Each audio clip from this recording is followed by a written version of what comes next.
बच बारस की पौराणिक कथा के अनुसार प्राचीन समय में भारत में सुवर्णपुर नाम का एक नगर था। वहाँ देवदानी नाम का राजा राज्य करता था। उसके पास एक गाय और एक भैंस थी। उनकी दो रानियाँ थीं। एक का नाम सीता और दूसरी का नाम गीता था। सीता को भैंस से बड़ा ही लगाव था। वह उससे बहुत नम्र व्यवहार करती थी और उसे अपनी सखी के समान प्यार करती थी। राजा की दूसरी रानी सीता गाय से सखी सहेली के समान और बछड़े से अपने पुत्र के समान प्यार और व्यवहार करती थी।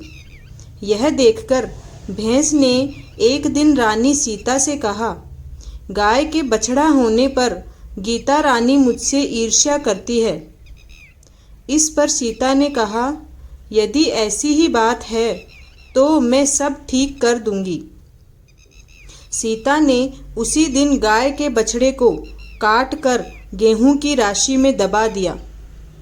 इस घटना के बारे में किसी को कुछ भी पता नहीं चलता, किंतु जब राजा भोजन करने बैठा तभी मांस और रक्त की वर्षा होने लगी। महल में चारों ओर रक्त तथा मांस दिखाई देने लगा। राजा की भोजन की थाली में भी मल मूत्र आदि की बास आने लगी। यह सब देखकर राजा को बहुत चिंता हुई। उसी समय आकाशवाणी हुई, हे राजा, तेरी रानी ने गाय के बछड़े को काट कर गेहूं की राशि में दबा दिया है। इसी कारण यह सब हो रहा है।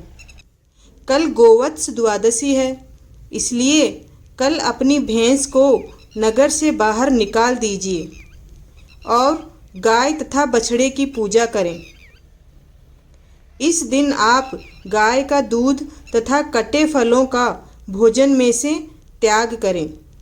इससे आपकी रानी द्वारा किया गया पाप नष्ट हो जाएगा और बछड़ा भी जिंदा हो जाएगा।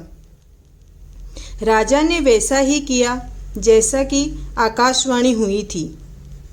उनके पुण्य के प्रताप से गाय का बछड़ा वापस जीवित हो गया और गाय और बछड़े का मिलन हो गया।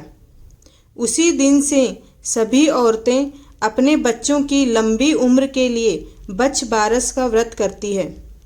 अतः तभी से गोवत्स द्वादशी के दिन गाय बछड़े की पूजा करने का महत्व माना गया है तथा गाय और बछड़ों की सेवा की जाती है।